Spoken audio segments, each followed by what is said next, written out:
The Wind in the Willows by Kenneth Grahame.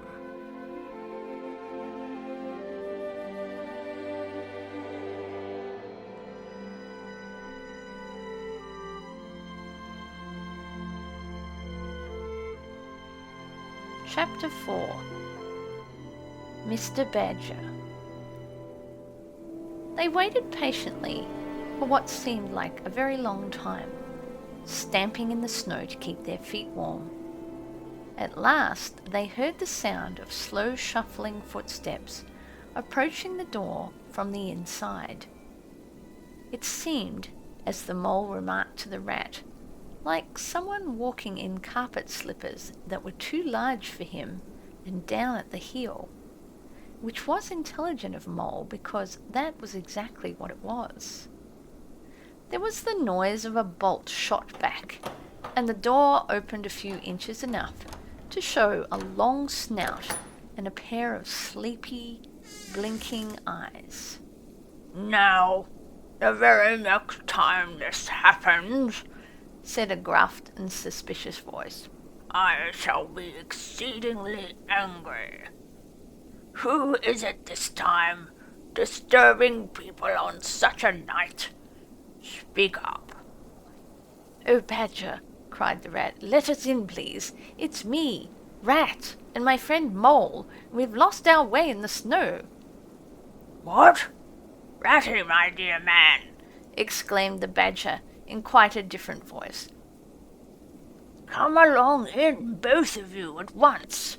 Why, you must be perished. Well, I never. Lost in the snow, and in the wild wood too, and at this time of night. But come in with you."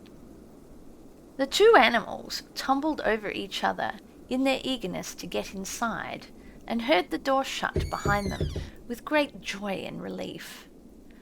The Badger, who wore a long dressing gown, and whose slippers were indeed very down at the heel, carried a flat candlestick in his paw, and had probably been on his way to bed when their summons sounded. He looked kindly down on them and patted both their heads. "This is not the sort of night for small animals to be out," he said paternally. "I'm afraid you've been up to some of your pranks again, Ratty. But come along, come into the kitchen. There's a first-rate fire there, and supper and everything." He shuffled on in front of them, carrying the light, and they followed him, nudging each other in an anticipating sort of way, down a long, gloomy, and, to tell the truth, decidedly shabby passage, into a sort of central hall, out of which they could dimly see other long tunnel-like passages branching, passages mysterious and without apparent end. But there were doors in the hall as well, stout, oaken, comfortable-looking doors. One of these the Badger flung open, and at once they found themselves in all the glow and warmth of a large fire-lit kitchen. The floor was well-worn red brick, and on the wide hearth burnt a fire of logs, between two attractive chimney corners tucked away in the wall, well out of any suspicion of a draught. A couple of high-backed settles, facing each other on either side of the fire, gave further sitting accommodations for the sociably disposed. In the middle of the room stood a long table of plain boards placed on trestles, with benches down each side. At one end of it, where an armchair stood pushed back, were spread the remains of Badger's plain but ample supper. Rows of spotless plates winked from the shelves of the dresser at the far end of the room, and from the rafters overhead hung hams, bundles of dried herbs, nets of onions, and baskets of eggs. It seemed a place where heroes could fitly feast after victory, where weary harvesters could line up in scores along the table and keep their harvest home with mirth and song, or where 2 or 3 friends of simple tastes could sit about as they pleased, and eat and smoke and talk in comfort and contentment. The ruddy brick floor smiled up at the smoky ceiling. The oaken settles, shiny with long wear, exchanged cheerful glances with each other. Plates on the dresser grinned at pots on the shelf, and the merry firelight flickered and played over everything without distraction. The kindly badger thrust them down on a settle to toast themselves at the fire, and bade them remove their wet coats and boots. Then he fetched them dressing gowns and slippers, and himself bathed the mole's shin with warm water and mended the cut with sticking plaster, till the whole thing was just as good as new, if not better. In the embracing light and warmth, warm and dry at last, with weary legs propped up in front of them, and a suggestive clink of plates being arranged on the table behind, it seemed to the storm-driven animals, now in safe anchorage, that the cold and trackless wild wood just left outside was miles and miles away, and all that they had suffered in it a half-forgotten dream. When at last they were thoroughly toasted, the badger summoned them to the table, where he had been busy laying a repast. They had felt pretty hungry before, but when they actually saw at last the supper that was spread for them, really it seemed only a question of what they should attack first, where all was so attractive, and whether the other things would obligingly wait for them until they had time to give them attention. Conversation was impossible for a long time, and when it was slowly resumed, it was that regrettable sort of conversation that results from talking with your mouth full. The badger did not mind that sort of thing at all, nor did he take any notice of elbows on the table, or everybody speaking at once. As he did not go into society himself, he had got an idea that these things belonged to the things that didn't really matter. We know, of course, that he was wrong, and he took too narrow a view, because they do matter very much, though it would take too long to explain why. He sat in his armchair at the head of a table and nodded gravely at intervals as the animals told their story, and he did not seem surprised or shocked at anything, and he never said, "I told you so," or "just what I always said," or remarked that they ought to have done so-and-so, or ought to not have done something else. The mole began to feel very friendly towards him.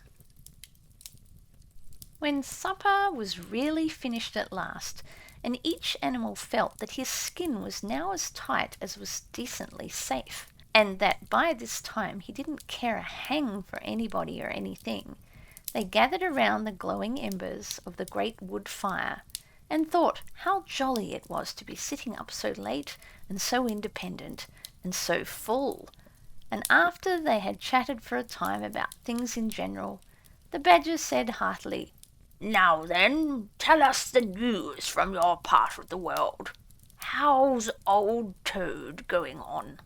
"Oh, from bad to worse," said the rat gravely, while the mole cocked up on a settle and, basking in the firelight, his heels higher than his head, tried to look properly mournful. "Another smash only last week, and a bad one.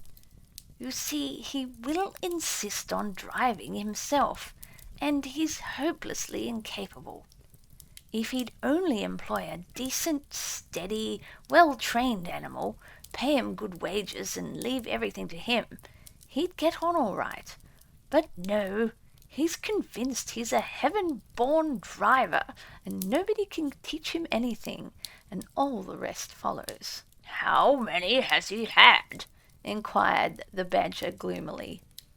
"Smashes or machines?" asked the rat.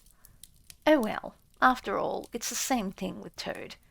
This is the 7th.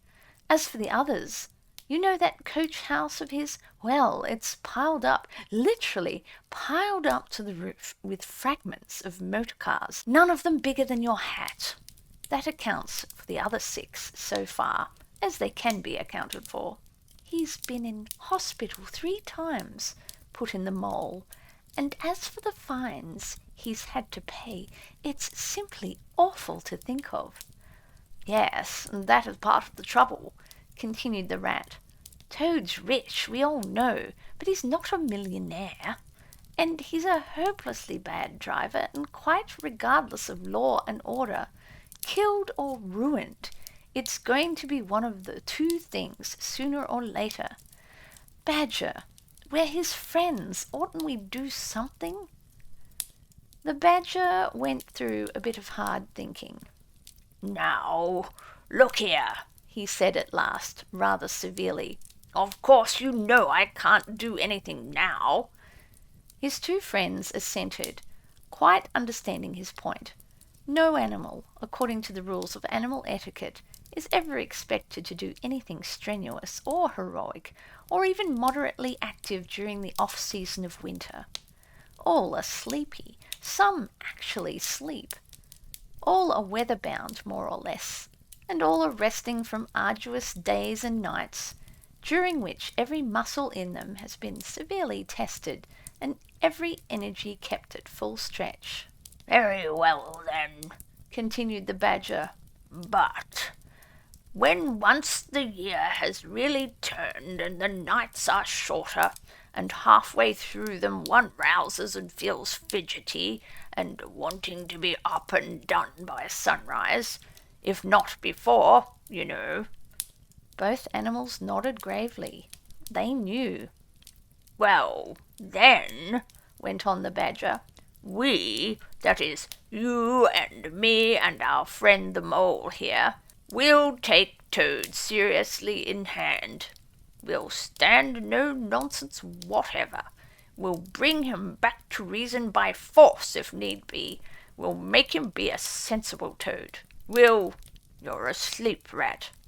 Not me, said the Rat, waking up with a jerk.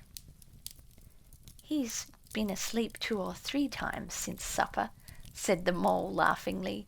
He himself was feeling quite wakeful and even lively, though he didn't know why.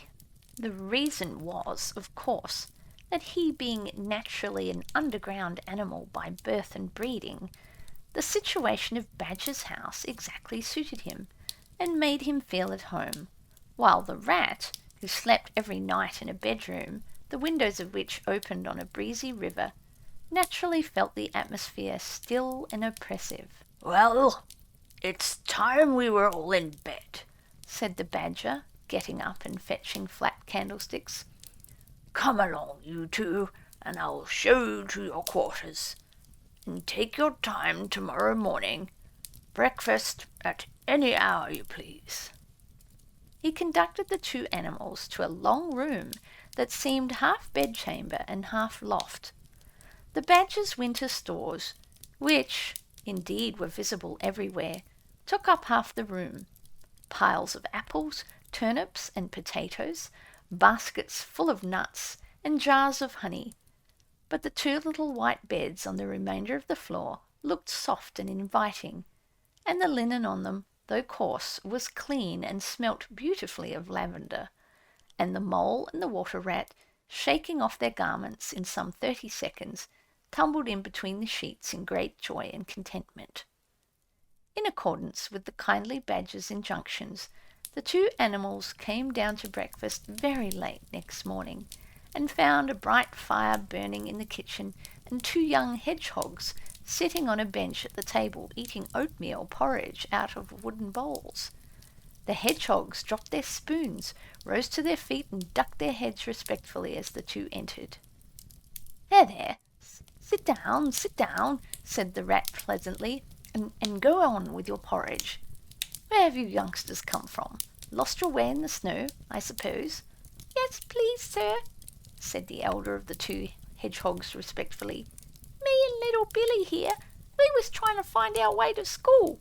Mother would have us go, but was the weather ever so, and of course we lost ourselves, sir, and Billy, he got frightened, and he took and cried, being young and faint-heart, and at last we happened up against Mr. Badger's back door, and made so bold as to knock, sir, for Mr. Badger, he's a kind-hearted gentleman, as everyone knows." "I understand," said the rat, cutting himself some rashers from a side of bacon, while the mole dropped some eggs into a saucepan. "And what is the weather like outside? You needn't sir me so much," he added. "Oh, terrible bad, sir. Terrible deep the snow is," said the hedgehog. "No getting out for the likes of you gentlemen today." "Where's Mr. Badger?" inquired the mole as he warmed the coffee pot before the fire. "The master's gone into his study, sir," replied the hedgehog, "and he said as how he was going to be particular busy this morning, and on no account was he to be disturbed." This explanation, of course, was thoroughly understood by everyone present. The fact is, as already set forth, when you live a life of intense activity for 6 months in a year, and of comparative or actual somnolence for the other 6, during the latter period you cannot be continually pleading sleepiness when there are people about or things to be done. The excuse gets monotonous. The animals well knew that Badger, having eaten a hearty breakfast, had retired to his study and settled himself in an armchair with his legs up on another and a red cotton handkerchief over his face, and was being busy in the usual way at this time of the year. The front door bell clanged loudly, and the rat, who was very greasy with buttered toast, sent Billy, the smaller hedgehog, to see who it might be. There was a sound of much stamping in the hall, and presently Billy returned in front of the otter, who threw himself on the rat with an embrace and a shout of affectionate greeting. "Get off!" spluttered the rat with his mouth full. "Thought I should find you here all right," said the otter cheerfully. "They were all in a great state of alarm along the river bank when I arrived this morning. Rat had never been home all night, nor the mole either. Something dreadful must have happened, they said, and the snow had covered up all your tracks, of course. But I knew that when people were in a fix, they mostly went to Badger, or else Badger got to know of it somehow, so I could come straight off here, through the wild wood and the snow. My, it was fine, coming through the snow as the red sun was rising and showing against the black tree trunks. As you went along in the stillness, every now and then masses of snow slid off the branches suddenly with a flop, making you jump and run for cover. Snow castles and snow caverns had sprung up out of nowhere in the night, and snow bridges, terraces, ramparts. I could have stayed and played with them for hours. Here and there great branches had been torn away by the sheer weight of the snow, and robins perched and hopped on them in their perky, conceited way, just as if they'd done it themselves. A ragged string of wild geese passed overhead, high on the grey sky, and a few rooks whirled over the trees, inspected and flapped off homewards with a disgusted expression, but I met no sensible being to ask the news of. About halfway across I came on a rabbit sitting on a stump, cleaning his silly face with his paws. He was a pretty scared animal when I crept up behind and placed a heavy forepaw on his shoulder. I had to cuff his head once or twice to get any sense out of it at all. At last I managed to extract from him that Mole had been seen in the wild wood last night by one of them. It was the talk of the burrows. He said how Mole, Mr. Rat's particular friend, was in a bad fix, how he had lost his way, and they were up and out hunting, and were chivying him round and round. "Then why didn't any of you do something?" I asked. "You mayn't be blessed with brains, but there are hundreds and hundreds of you, big stout fellows as fat as butter, and your burrows running in all directions, and you could have taken him in and made him safe and comfortable, or tried to, at all events." "What, us?"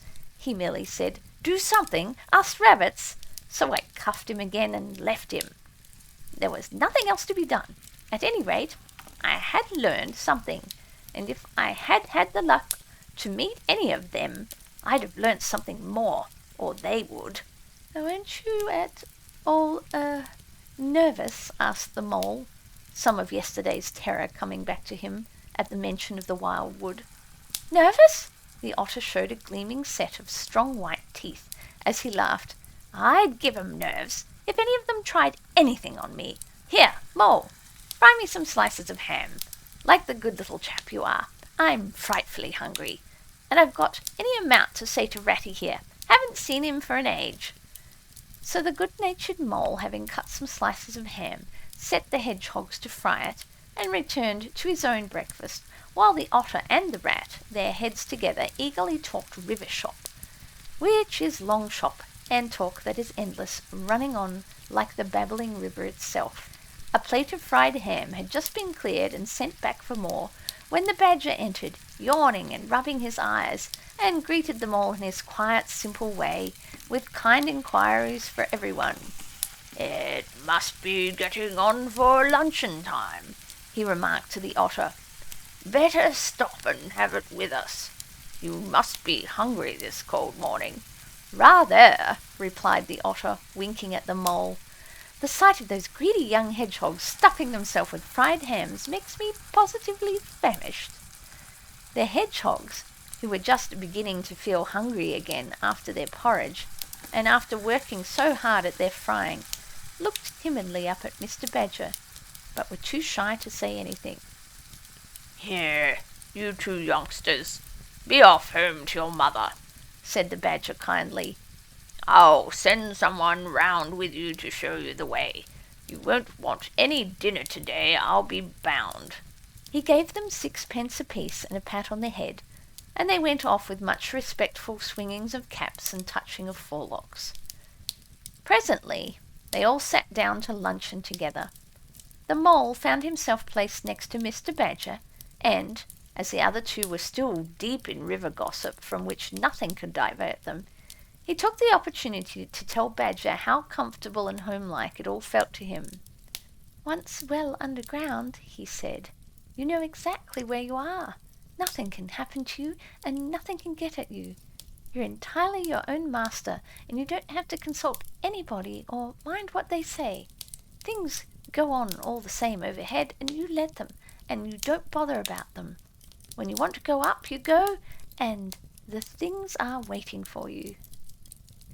The badger simply beamed on him. "That's exactly what I say," he replied. "There's no security or peace and tranquillity except underground. And then, if your ideas get larger and you want to expand, why, a dig and a scrape and there you are.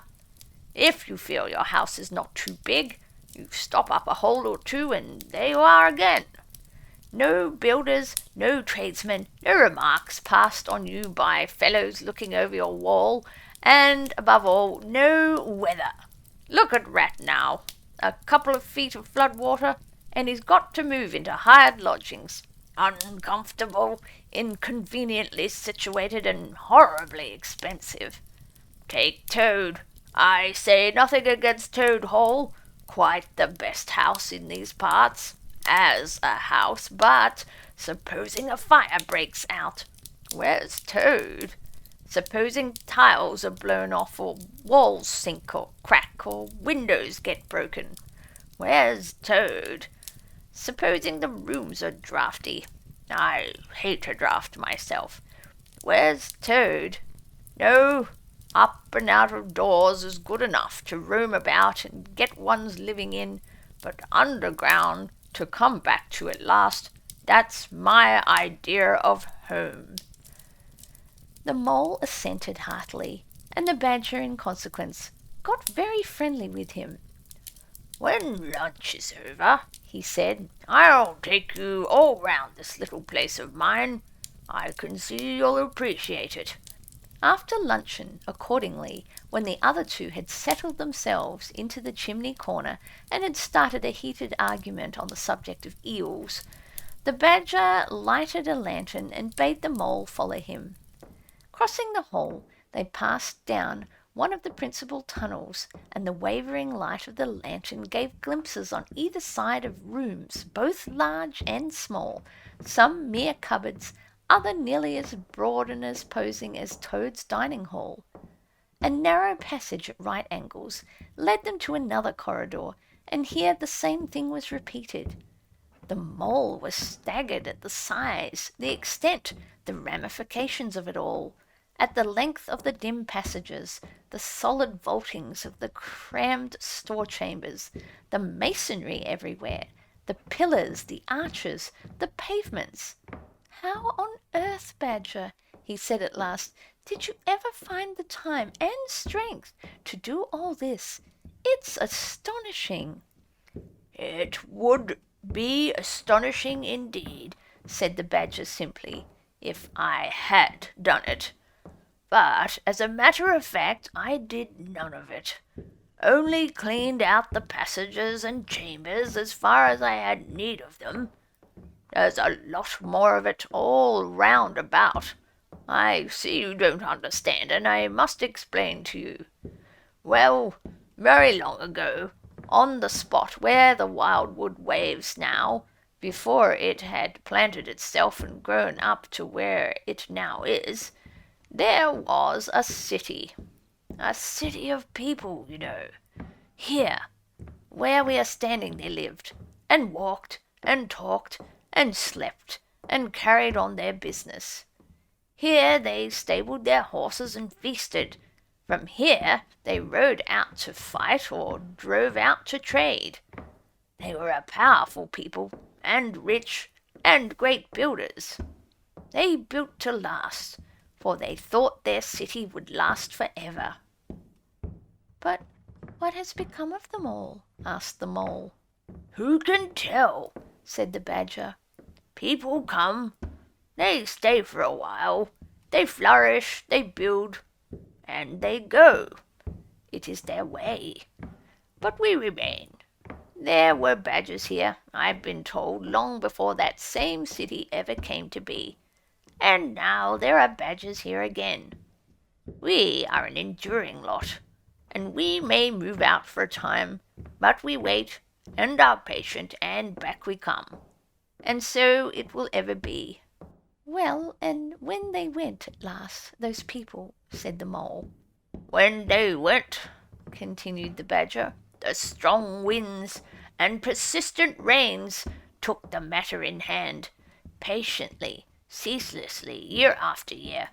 Perhaps we Badgers too, in our old small way, helped a little. Who knows? It was all down, down, down. Gradually, ruin and levelling and disappearance. Then it was all up, up, up, gradually, as seeds grew to saplings, and sapling to forest trees, and bramble and fern came creeping in to help. Leaf mould rose and obliterated streams in their winter freshlets, brought sand and soil to clog and to cover, and in the course of time our home was ready for us again, and we moved in. Up above us on the surface the same thing happened. Animals arrived, liked the look of the place, took up their quarters, settled down, spread and flourished. They didn't bother themselves about the past. They never do. They're too busy. The place was a bit humpy and hillocky, naturally, and full of holes, but that was rather an advantage. And they don't bother about the future either. The future when perhaps the people will move in again. For a time, as may very well be, the wild wood is pretty well populated by now, with all the usual lot, good, bad, and indifferent. I name no names. It takes all sorts to make a world, but I fancy you know something about them yourself by this time." "I do indeed," said the Mole, with a slight shiver. "Well, well," said the Badger, patting him on the shoulder, "it was your first experience of them, you see. They're not so bad, really, and we must all live and let live. But I'll pass the word round tomorrow, and I think you'll have no further trouble. Any friend of mine walks where he likes in this country, or I'll know the reason why." When they got back to the kitchen again, they found the Rat walking up and down, very restless. The underground atmosphere was oppressing him and getting on his nerves, and he seemed really to be afraid that the river would run away if he wasn't there to look after it. So he had his overcoat on and his pistols thrust into his belt again. "Come along, Mole," he said anxiously, as soon as he caught sight of them. "We must get off while it's daylight. Don't want to spend another night in the wild wood again." "It'll be all right, my fine fellow," said the Otter. "I'm coming along with you, and I know every path blindfold, and if there's a head that needs to be punched, you can confidently rely upon me to punch it." "You really needn't fret, Ratty," added the Badger placidly. "My passages run further than you think, and I've got bolt holes to the edge of the wood in several directions, though I don't care for everybody to know about them. When you really have to go, you shall leave by one of my shortcuts. Meantime, make yourself easy and sit down again." The Rat was nevertheless still anxious to be off and attend to his river, so the Badger, taking up his lantern again, led the way along a damp and airless tunnel that wound and dipped, part vaulted, part hewn through solid rock, for a weary distance that seemed to be miles. At last daylight began to show itself confusedly through tangled growth overhanging the mouth of the passage, and the Badger, bidding them a hasty good-bye, pushed them hurriedly through the opening, made everything look as natural as possible again, with creepers, brushwood, and dead leaves, and retreated. They found themselves standing on the very edge of the wild wood, rocks and brambles and tree roots behind them, confusedly heaped and tangled, in front a great space of quiet fields, hemmed by lines of hedges, black on the snow, and far ahead a glint of the familiar old river, while the wintry sun hung red and low on the horizon. The Otter, as knowing all the paths, took charge of the party, and then trailed out on a bee-line for a distant stile. Pausing there a moment and looking back, they saw the whole mass of the wild wood, dense, menacing, compact, grimly set in vast white surroundings. Simultaneously they turned and made swiftly for home, for firelight and the familiar things it played on, for the voice sounding cheerily outside their windows of the river that they knew and trusted in all its moods, that never made them afraid with any amazement. As he hurried along, eagerly anticipating the moment when he would be at home again, amongst the things he knew and liked, the Mole saw clearly that he was an animal of tilled field and hedgerow, linked to the ploughed furrow, the frequented pasture, the land of evening lingerings, the cultivated garden plot. For others, the asperities, the stubborn endurance, or the clash of actual conflict that went with nature in the rough, he must be wise, must keep the pleasant places in which his lines were laid, and which held adventure enough in their way to last for a lifetime.